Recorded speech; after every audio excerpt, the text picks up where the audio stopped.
Hello everyone! Pineaaronapple here with the latest episode of Doctor Who, the 2022 New Year's Day special, Eve of the Daleks. After the last episode of Flux, Dan joined the TARDIS team after the universe ended and was reset. Then the literal embodiment of time told the Doctor to saddle up for the shit about to come. Will the Doctor be safe? Will Yaz be as gay as Twitter wants her to be? Will Dan get over his disgust of soup? Let's find out. We open at Elf Storage, and even though a song about New Year's is playing, you can see with the name Elf and the Christmas decorations that Doctor Who is really begging to have Christmas specials back. One of this episode's new characters is Sarah, played by the celebrity guest star whose name I don't know how to pronounce. Aisling Bay? Let's move on. Who I say is a celebrity guest star because that's what other people say, but honestly I'm not too sure if I've seen her in anything or not. She is angry at someone on the phone named Jeff, who has forced her to work on New Year's to serve her one customer who is looking on with an honestly strange reaction. This is Nick, played by Ajani Salmon, who comes to his storage unit every New Year's and has run-ins with Sarah multiple times. But she is clearly not as enthused as he is for the night. Her phone is apparently broken, not allowing her to put it on silent.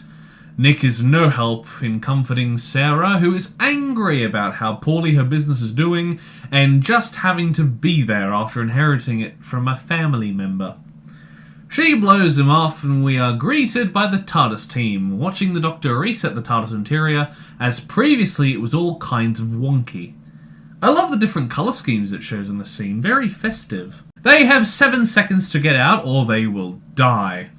Apparently going to some fantastic other world. But as they exit with a great effect of the TARDIS falling apart, they find themselves in a basement under the elf storage. When 13 delivers the news that if they don't make it out they will die, the score goes very somber for a beat, but with the fact that no one is actively waiting near the door just to make sure they get out under threat of death, takes me out of feeling really anything here. The TARDIS is having some troubles and displays a great damage design. The Sonic picks up a temporal disturbance as 13 waves it about, and the gang head to check it out as Dan laments being in Manchester. Nick labels and adds the Monopoly board he was holding to his shelf, for some reason, and the power in the building is seemingly disabled, although why that causes the lights to glow an ominous red, I don't know. It doesn't seem like the best option for backup power. Nick is confronted by a Dalek, who executes him with an excellent addition to the Daleks' armoury, a Gatling version of their blaster, which I love as a design choice. Meanwhile, Sarah is called by her mum, who has a very fun interaction with her literally phoned-in performance. Sarah damns everyone, and the gang finds Nick's body, identifying death by Dalek. The Dalek finds Sarah and dispatches her as 13 rounds the corner. 13 quickly goes from badass to pathetic, as the Dalek gives a chilling line read, and it kills our main cast, sending us into the credits. Well, that was quick. Bye everyone, hope you liked the video. Toast. So, as marketed in the promotional material, this is a time loop episode, so all our cast reappear where they started a minute into the night. The time span of the loop getting shorter by 1 minute every go-around. Sarah and Nick work through their déjà vu and continue their nights, visibly freaked out by what happened. The TARDIS team remember Nick's death and quickly run after him as he remembers what happened, and he runs to find Sarah. Sarah then also remembers, and attempting to leave, finds the doors blocked by a force field. She wants a weapon and remembers that Jeff stores items on the 5th floor and heads there. 13 misses Nick and he makes it to the reception, also finding out about the force field. Noting the cameras, he sees Sarah on the 5th floor, but is cornered by the Dalek who gets to him. Jeff, who is now one of my favourite characters never seen in Doctor Who, he is such a comically large arsehole that I can't help but laugh at his actions. He's taken multiple rooms for himself, such as one filled with taxidermied animals, breaking the storage rules I might add, one with beach supplies, and among others a room of canned beans and beef. Sarah finds the Dalek again and hilariously tells it off for killing her and trespassing. The Dalek shows its strategic chops, telling her that it could anticipate her changed actions and kills her. 13 is once again too late and finds the field, but not before being killed again. Time is reset again. Sarah sees the Dalek arrive and runs upstairs, while 13 once again remembers to find Nick. Sarah and Nick finally confirm information and meet our TARDIS team. Initially, they think 13 is from the Council. I'm reporting you to the Council! And then think she's behind the Dalek.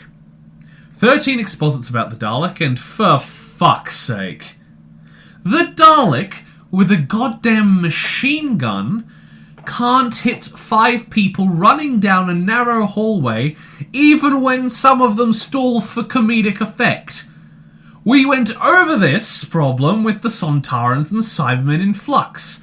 I don't want to have to groan at this shit again. Maybe Chibnall is stuck in a time loop, since after writing this many episodes, he can't seem to skip the deadly enemy missing. This is an episode about the Daleks killing people over and over again, so how can they miss this much?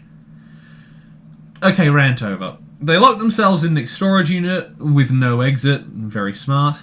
Sarah wonders what the items are in the unit, labelled with names, and these are apparently items Nick's exes left at his place, and instead of throwing them away, he puts them in here. This is both weird and kind of pathetic, leading Az to momentarily think he's a serial killer. And even if she lays into him a bit harshly, Sarah calls him out on this weird behaviour. She blames him for her being stuck here, so in despair he walks out of the room and offers his life for the others in a nice bit of character development. He's predictably killed, and 13 correctly predicts that they need to plan ahead. Sarah tells 13 to take a look in Jeff's stuff, but the Dalek rapid fires its way through the door. Why it didn't do this to start with, I don't know. 13 figures out the limiting countdown, caused by the TARDIS's reset, and attempting to keep them alive. But due to its poor condition, it can't sustain it, so it starts getting shorter every go-around. 13 gets some good sarcasm in, and it seems that the Daleks are here to kill 13 specifically. Here is probably a good time to mention how the Daleks are treated here. The writing, apart from "and the Dalek repeatedly misses," is very good, and unlike in Flux, they are an actual intimidating threat. Both smart and merciless, even if some fun is had at their expense.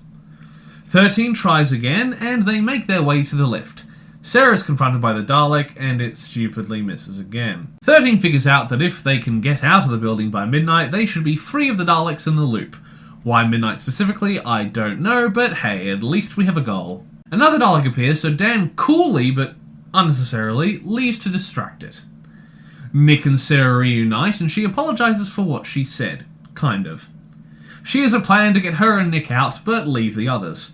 Meanwhile, Dan meets the Dalek, acting like it's a worker in this spectacular scene. The Dalek figures out the ruse, and we see the only justified example of the Dalek missing its target over and over, as Dan runs circles around it to keep it out of the gun's reach. I couldn't hold in my laughter here as Dan continues his comedy routine before being dispatched. But honestly, I think this scene was kind of wasted, considering that with these new Daleks, we haven't seen their manipulator arm used at all. I think this would have been a good scene to include that. Sarah and Nick make their way to the basement, and after finding the TARDIS and more of Jeff's stuff, hide from an incoming Dalek. They have a dialogue together, and back on Jeff's floor, Yaz complains that too much stuff is happening, and that her and the Doctor will probably never get some much earned downtime. But 13 shrugs her off as they inspect the taxidermy and beach rooms. They have the same reaction to the beans as Sarah and find a lounge room, paired with a room of explosives. What the fuck is Jeff doing? They are attacked, and not only does the Dalek miss both of them, but also misses the abundance of explosives. Down in the basement, Sarah and Nick hide once again, and he admits his crush for her, knowing that she would be hung dry having to work every New Year's. These two work well together, and I love the performances, but my god, they pick the worst times to admit this shit. Shown evident when she exclaims so loudly, a Dalek kills Nick and is killed herself trying to escape. 13 and Yaz are cornered upstairs and are told that the TARDIS caused the looping and that 13 is the target because of her actions using the flux to get rid of the big three bad armies in the Vanquishers, that she rightfully points out was the Sontarans doing, for the most part.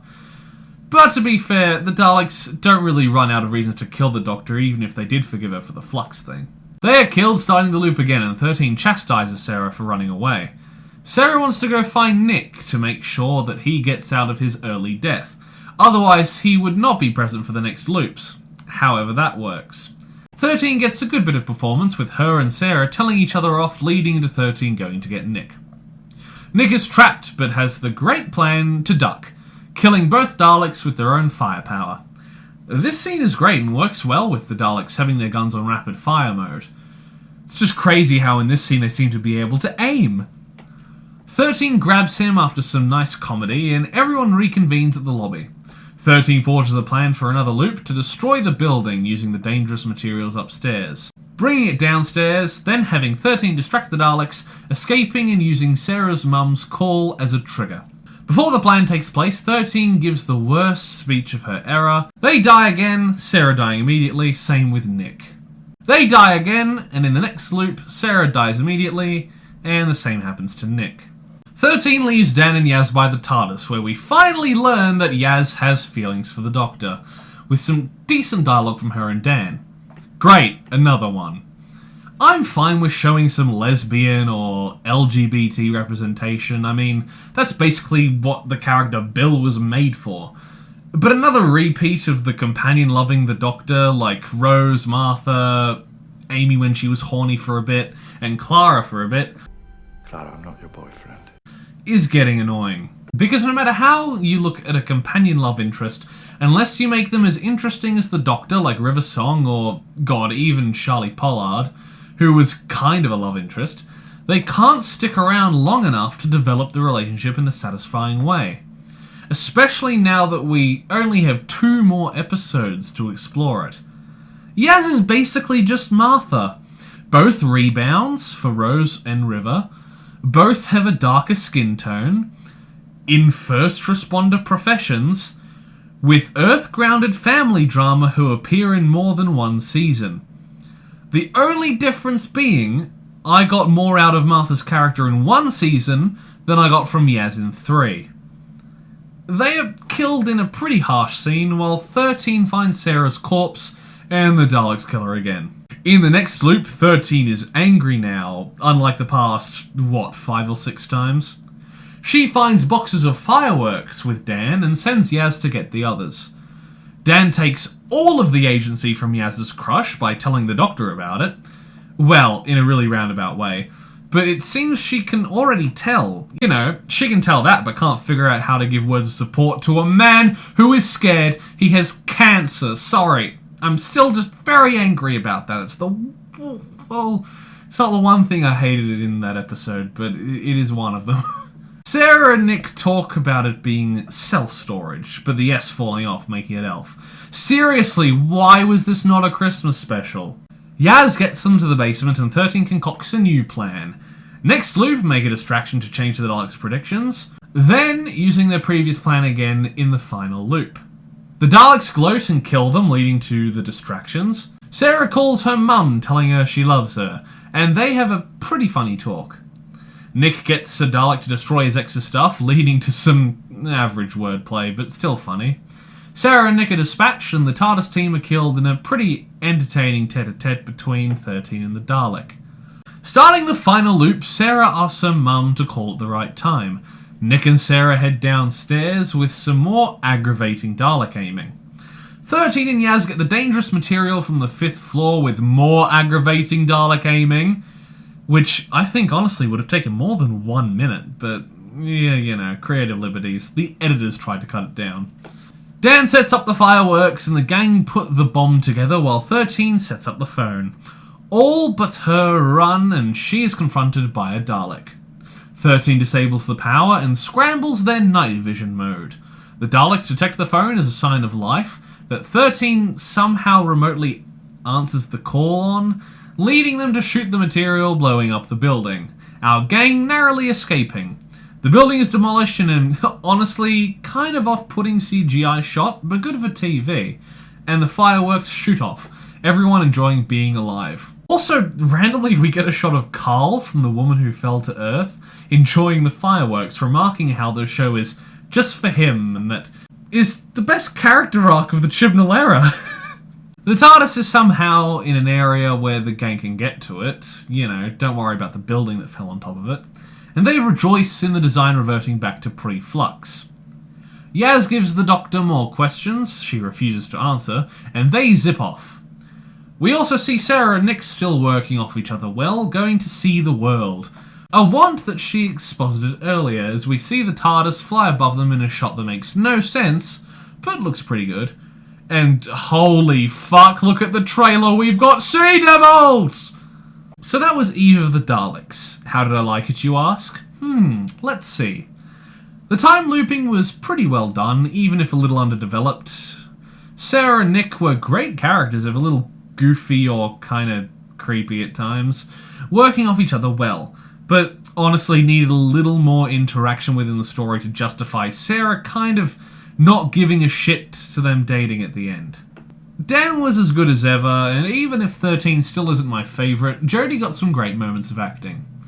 Yaz's arc still annoys me. It was clear she was crushing on 13 pre-Flux, but to only introduce it properly here is so stupid, especially with only 2 episodes to go. I think it would have been better either to introduce it explicitly at some point in Flux, or the revolution of the Daleks even, or only just have it as a background arc and have Yaz realising it wouldn't work be part of her deciding to leave in the final special. But that's just my opinion. The sets were all good and the Daleks would have been a superb villain if it weren't for Chibnall's insistence on typing Dalek fires and then misses onto every page of the script. I give Eve of the Daleks an average 5 out of 10 overall. I enjoyed it well enough, but there are enough problems with it for me to not be so fond of it critically. Thank you everybody for watching my first review of the new year. Please like the video if you liked it, comment down below if you wish, and remember to subscribe to my channel to see more of my content. And if you really want to see it, because YouTube somehow doesn't work very well when it comes to that, ring the notification bell so you're told every single time that I make an upload. Once again, thank you for watching and I will see you in the next video. Bye! Toast. A little piece of toast. Because there's so much to choose from. There's brown bread, white bread, all sorts of wholemeal bread. It comes in funny packages with writing on the side.